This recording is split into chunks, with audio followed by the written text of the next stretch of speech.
আসসালামু আলাইকুম। Hello everyone. আশা করি আল্লাহর অশেষ রহমতে সবাই ভালো আছেন, সুস্থ আছেন এবং নিরাপদে আছেন। আলহামদুলিল্লাহ, আমার পরিবারকে নিয়ে আমিও ভালো আছি। শুরু করছি নতুন দিনের নতুন আরেকটি ভিডিও। আমার নতুন ভিডিওতে আপনাদের সবাইকে আমন্ত্রণ জানাই। প্লিজ আজকের ভিডিওটা যে যেখান থেকে দেখছেন প্লিজ একটা লাইক দিয়ে আমার ভিডিওটা কন্টিনিউ করবেন। এই যে কালকে বিকালবেলা আমি রুটিগুলো বানিয়ে রেখেছিলাম যেন সকালবেলা কাজটা আমার তাড়াতাড়ি হয়ে যায়। এরপরে আমি রাত্রেবেলায় ধোয়া ধুয়ে রাখি, এই জন্য সকালবেলা আমার একটু ঝামেলা হয় না। তারপর নামাজ কালাম পরে তারপর আমি চলে আসি পাকঘরে।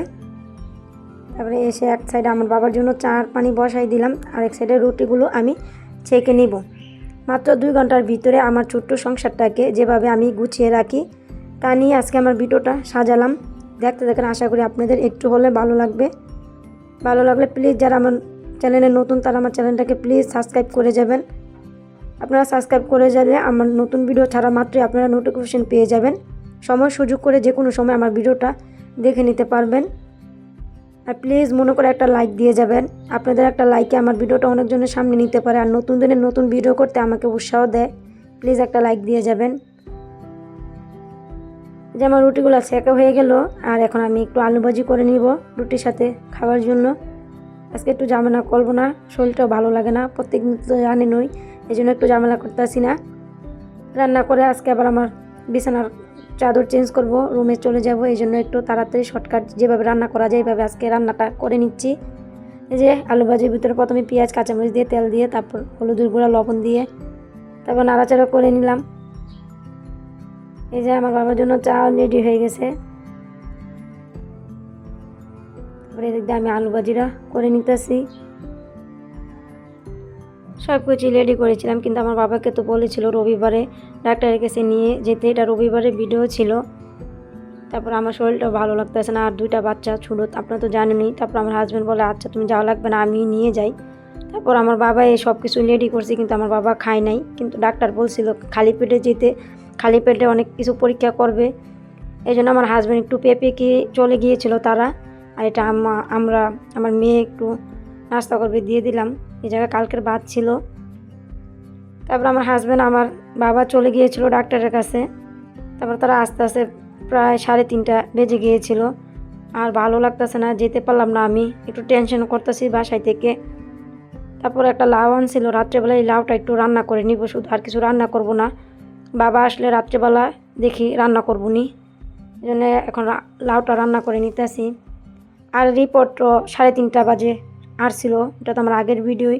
ডাক্তার বলছে আমার বাবার ওজন কমাতে, আর বলছে ঠান্ডাতে অ্যালার্জির সমস্যা বলে বুকটা ব্যথা করে। আবার বলছে আপনার কোলেস্টেরলের সমস্যা, রক্তের কোলেস্টেরল নাকি বেশি, অনেক বেশি। বলছে একটু হাঁটা চলা একটু বেশি বেশি করতে, কিন্তু কিভাবে হাঁটবে? আমার বাবার বুকের ব্যথা তো কোনো মতেই কমতেছে না। আর যে জায়গায় ডাক্তার দেখাই এই জায়গায় ডাক্তারকে বলি আমার বাবার বুকের ব্যথাটা অনেক বেশি। এ আর কি, সবাই আমার বাবার জন্য একটু একটু বেশি দোয়া করবেন। আল্লাহ জানি আমার বাবাকে নেক দান করুক আর সুস্থতা দান করুক। তারপরও কয়দিন আমাদের ডাকা থাকবে, ওষুধগুলো খাওয়াবো। ডাক্তার বলছে ওষুধগুলো খাওয়ান, তারপরে দেখেন কী অবস্থা। তারপর আজকে 3-4 দিন ধরে ওষুধগুলো খাওয়াইতেছি, কিন্তু আমার বাবা বলে একটু কমে না।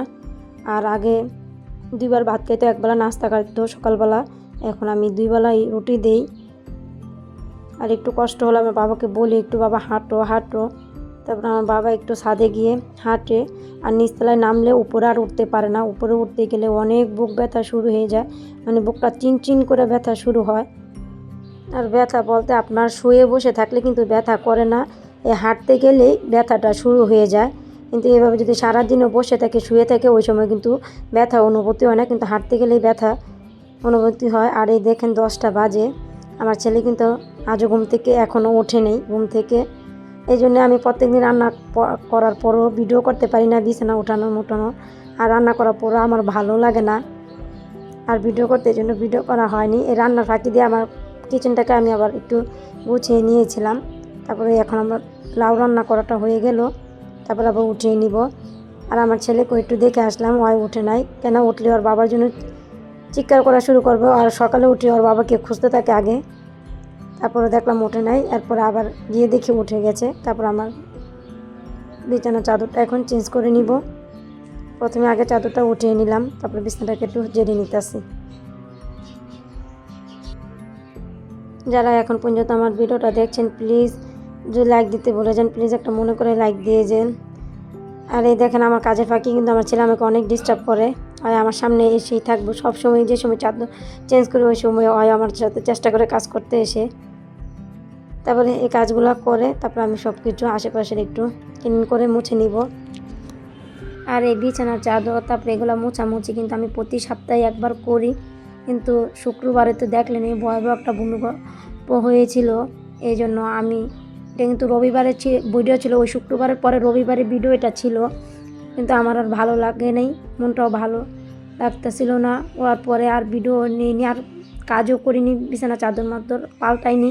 তারপর এটা রবিবারে শনিবারও পাল্টাইনি, তারপরে রবিবারে গিয়ে আর ভালো লাগতেছে না। তারপরে দেখলাম তো একটা তরকারি রান্না করছি, আর বাবাকে ডাক্তারের কাছে নিয়ে গেছে আমার হাজব্যান্ড। তারপরে একটু মনটা খারাপ ছিল, তারপরে বললাম মন খারাপ করে কী লাভ, দেখা যাক আল্লাহ তাআলা কী করেন।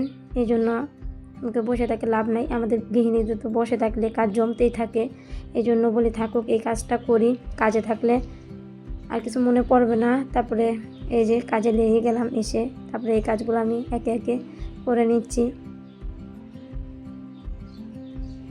আর ছোট্ট সংসার যতই হোক আর বড় সংসার যাই হোক, সুন্দর করে যদি বাসাটা পরিপাটি করা রাখা যায়, মনে আলাদা একটা শান্তি কাজ করে।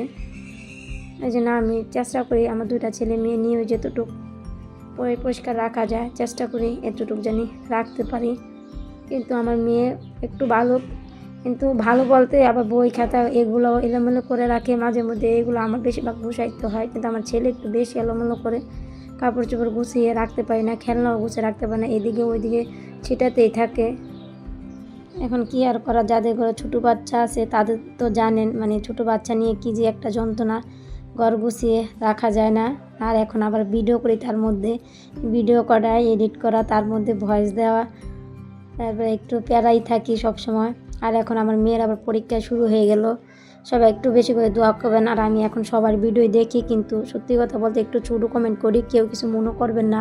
আমার মেয়েকে পড়তে বসালে সবার ভিডিও আমি একে একে দেখে একটু ছোটো কমেন্ট করে পাশে সাউন্ডটা অফ করে একটু রেখে দেই। আর মেয়ের সামনে তো উঠে গেলে মেয়ে পড়তে চায় না। আমার মেয়েকে প্রাইভেট পড়ায়, তারপর আমার না পড়াইলে ওর পড়া হয় না, এই জন্য আমারই ওরে ধরে ধরে পড়াইতে হয়। মিস্টার পুরা কেউ কিছু মনে করবেন না ছোটো কমেন্ট করে দেখে। ইনশাল্লাহ পরীক্ষা শেষ হলে আবার সবাইকে আমি চেষ্টা করবো বড় বড় কমেন্ট করার জন্য।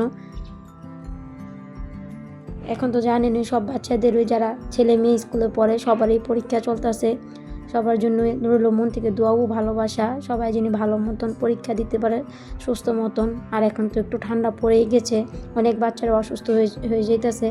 এই আমার মেয়ে কালকে গোসল করছে ঠান্ডা পানি দিয়ে গরম পানি, আর আমার মেয়েকে শীত আসলে প্রত্যেক দিনই গরম পানি দিয়ে গোসল করাতে হয়। এই যে আমি ঘরটা ঝাড়ু দিয়ে এখন ঘরটা মুছে নিব, আর ভিডিও করব না, শেষ করছি আজকের মতন ভিডিওটা এখানেই। সবাই ভালো থাকবেন, সুস্থ থাকবেন, আল্লাহ হাফেজ, আসসালামু আলাইকুম।